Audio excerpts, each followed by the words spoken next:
Hi, this is Randy Kirk. And if you goof up, you goof up, and you need to let people know. And so there were a couple of small errors in my video yesterday with regard to how Tesla can have a Model Y in the 30s and a Model 3 in the 20s. And I just want to set the record straight. So I'm going to take this from the top. I'm going to take it very slowly so that even I can understand it.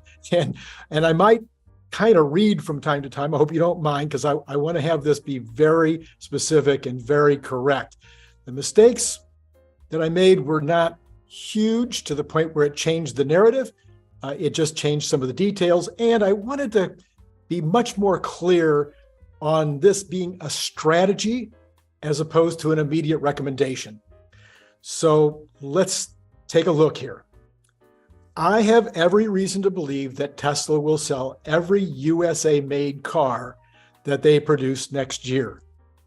I don't think they're going to have trouble selling them. I've given a very, very long list of approaches that I think could help sell them if there's any trouble at all selling them. I don't think they'll have to lower their costs from where they are now, except if they want to. Remember that Elon Musk prefers to sell the cars as low as possible because he doesn't want to keep folks out of the business. He wants everybody that can buy an electric car to buy an electric car. So his goal is certainly to reduce costs and his prices. And so as his costs go down, I'm assuming he will reduce prices. Now, the other side of the coin is, you may remember that last year, the waiting lines were 6 to 9 months. So part of the reason for raising the price was so that if there were flippers, there were people that were buying the cars and reselling them for a higher price. And Elon and Tesla felt that was ridiculous, that why shouldn't Tesla make that profit instead of third-party flippers? So they raised the price in order to make it so that the flippers could not take advantage of the situation. Well, the flipping business is over. The price of used cars have come down. The price of used Tesla has come down very substantially. They were crazy high, and so now they're still high, but they're not that high. We know that Tesla's retain their value very, very well, even in normal times.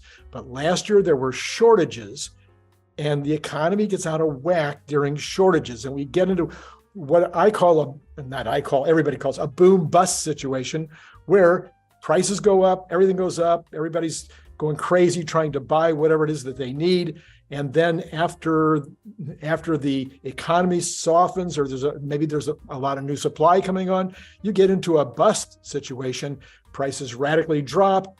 Everybody thinks there's plenty of time. They no longer have to get all worried about ordering now to get something in 6 months. So these boom busts happen all the time. I was in the bicycle industry my whole life, and I tell you that I've been through so many boom busts.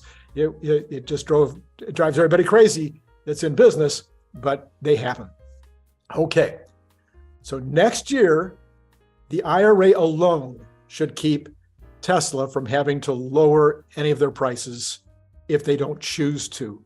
Taking $7,500 off the cost of a car, any car, will dramatically increase the total addressable market that's out there for that type of car. So we are adding a lot of capacity next year. We're adding maybe 250,000, 300,000 cars out of Austin. We're adding maybe 100,000 cars out of Fremont. So there will be some additional cars coming onto the market next year that need to be sold if we're going to sell out everything. But that $7,500 should go a long way to making that happen. We do know that raw material costs are going down. So Elon has said that just last week. So that could result in some reduction of the sticker price even before the $7,500 is applied. So Elon has said in the past that if there's a $10,000 reduction in the cost of a car, then that will 10 times the amount of people that are available out there to buy it. So that's a rough rule of thumb. So if the cost of the car comes down $7,500 to $10,000 over the next few months, due to the IRA and any reductions that Tesla makes based on lower costs, then there could be a substantial increase in the people that would be interested in buying. However, if we're in a market that we know we're going to be in next year, which will have lower gas costs, which is going to drive less demand for electric cars, which is going to potentially have people afraid of losing their jobs, which is going to reduce demand, and which have higher interest rates, which means that the monthly cost of ownership is going to go up on the same price car and potentially be not that much better that when you take off the $7,500 or so dollars, then you could see reduced demand, and Tesla could be a part of that reduced demand, especially since it's a luxury vehicle. So that's where we go into the steps let's see if I've covered everything here. So then, I've already done a bunch of videos and a book. The Elon Musk mission gives 12 different marketing levers that Tesla can pull anytime that they choose to in order to sell more cars or to create more demand if the demand would ever soften, or if their supply would just outstrip the demand at any given time. So those 12 things are in the book. You can pick up the book. I wish you would, the Elon Musk mission. And of course, you can also buy the Elon Musk method. We'd love that too. So some of the ways that are recommended in the book include a proactive reaching out to the fleet business. The fleet business is huge. Every car maker has a fleet business, and they have managers that manage that business. And I don't think Tesla has anything that's proactively going after the fleet business. Number two, they could create lease and loan incentives. I'm going to do a video about that you'll maybe be able to see tomorrow, maybe later today, maybe tomorrow, about how they could use leasing in a really wild way. They can use promotional efforts, such as paid influencers. They could start doing a lot more product placements on television and movie situations. They could create test ride facilities all over the United States. I use the example in one of my videos of how my kids paid $100 so that I could drive a Ferrari. Well, a Tesla Model Plaid is faster than the Ferrari, so why not put some test facilities around where people can go and drive a Plaid vehicle and feel what it's like as a way to get people interested in Tesla. There's also the halo effect. They could get it more into racing, where they would create more of that kind of visibility of the product to a group of people that love cars, et cetera, et cetera. So there's lots and lots of ways. That's just the beginning. There's so many more. Okay. With all of that, there's still a chance. I'm not denying it. There's still a chance that Tesla would fail to be able to sell every single USA produced car to the US market. And it doesn't make much sense to export cars. There's a few exceptions to that. There's some places that Tesla currently exports, like the Model S to Europe, et cetera. But for the most part, X's and threes and Ys at least, are all going to be sold to the domestic market, the North American market. Okay, so I think we can do it without reducing any of the sell price, but I'm really going to make the case that you absolutely don't have to reduce profits. And this was my contention in the video yesterday that I think I made a couple of mistakes on. So this is where we're going to go get really, really careful. So number one is, I want to be clear. This step is only a step that would be taken if the demand is so soft that Tesla's beginning to see that they're not selling all they can make. So will that happen in January or February or March? It seems unlikely because the IRA will just be going into effect in January. And so people are already going to be seeing this great opportunity to buy the car way below what they could have in the previous year.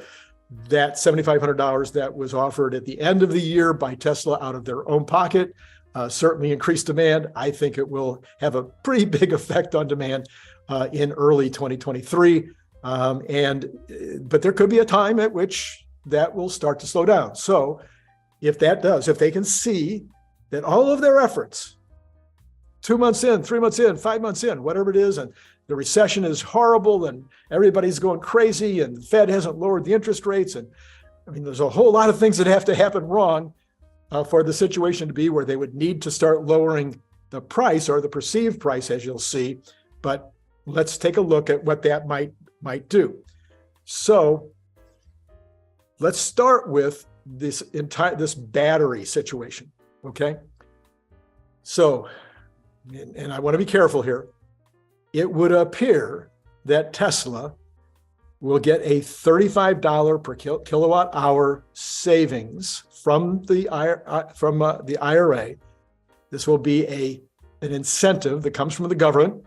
It's unclear to me whether this is something they can take every year, depending. It may have something to do with how much taxes they owe. There's all kinds of complications here. I'm not going to get into those complications. I'm just going to say at some point it would appear that they get $35 per kilowatt hour for batteries that are produced in the United States or produced in North America that then go into their products. And they get another $10 for putting it in some kind of pack. So this is we know that this is true, but one of the questions, and I've put out a couple of feelers, can Tesla get enough batteries from Panasonic and from their own manufacturing to satisfy all of their product needs in the United States in 2023? So if you have to make a choice between using a US battery for a mega pack, or using it for a Powerwall, or using it for a Model 3, or using it for a Cybertruck, so there may be some choices to be made. It may be that they can't get all of this $35, or even maybe even not the $10. They may not be able to get all of it in 2023 because there's just not enough batteries that qualify. So like I say, I have feelers out to see how that comes out. But for the moment, let's just assume that they can. If they can, then that is going to have an effect of potentially driving down the cost of the base Model Y by $4,178. It's a 65, assuming it's 65 kilowatt hour times the $45, and then divided by 70 to give them a 30% margin. And that was the mistake I made. So there's where I made my mistake. I divided by 30 instead of dividing by 70. So that means they could drop the price of the Model Y by $4,178. It also means that they can drop the price of the Model 3, again, if they're using the right batteries in order to qualify. They can drop the price of Model 3 by roughly $3,000. So we start with a current Model Y, which sells for $65,990. It could be marked down to $61,800 with no margin reduction if the battery thing works. Then you take the $7,500 off of that, and now you have a phenomenal car for just $54,300. That's pretty incredible. You get a Model Y.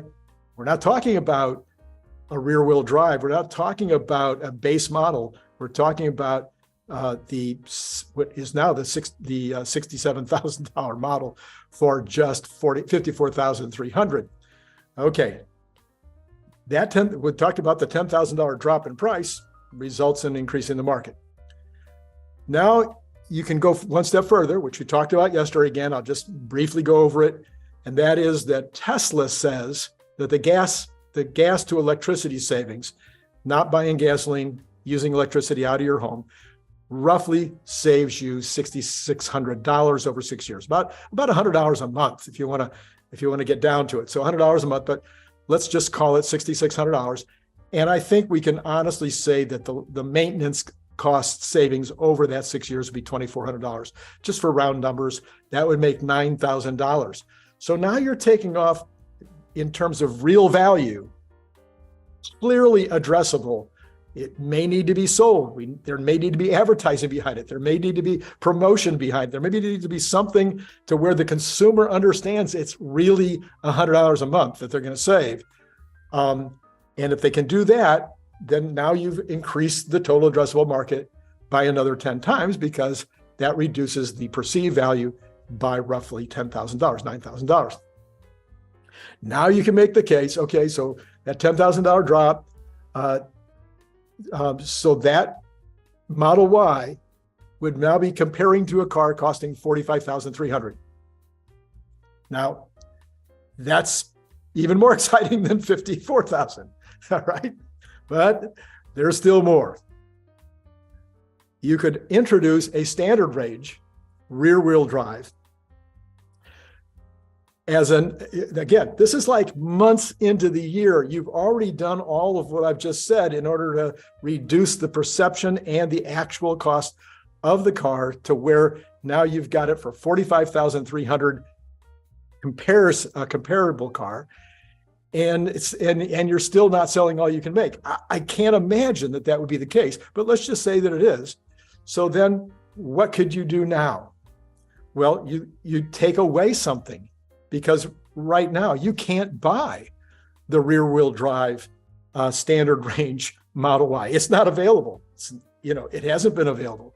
So you can introduce that particular car, and I'm going to suggest that it is only I'm going to suggest that it's costing less to make that Model Y in all three new factories, Austin, Shanghai, and Berlin.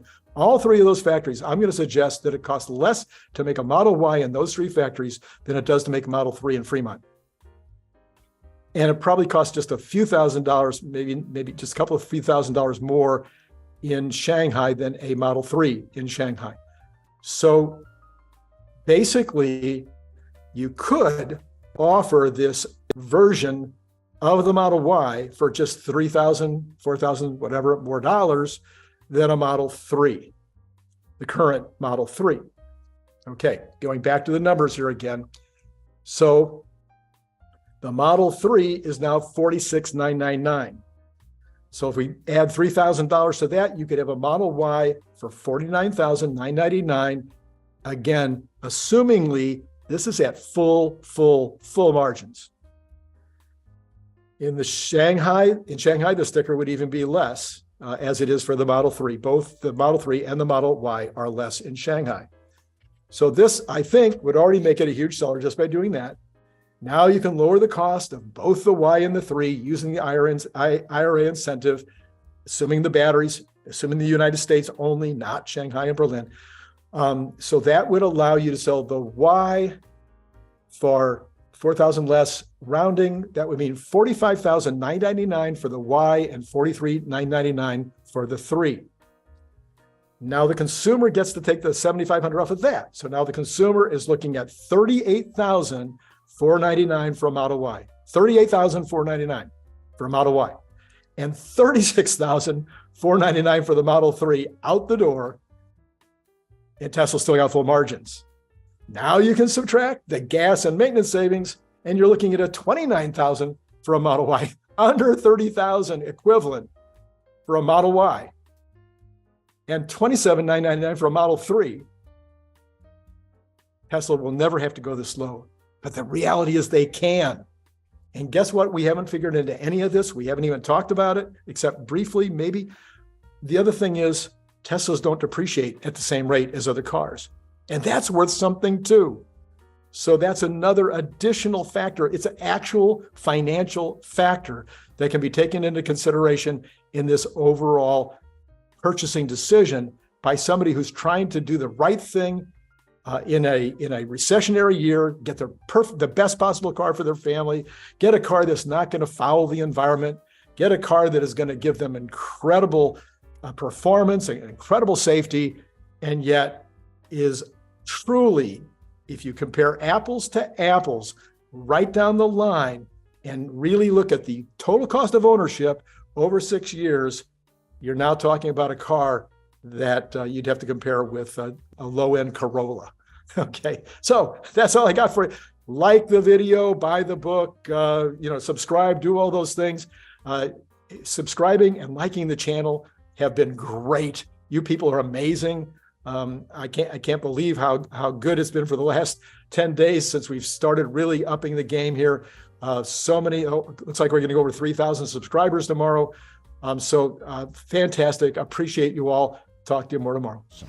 Click the link below to get your paperback, Kindle, or audiobook now.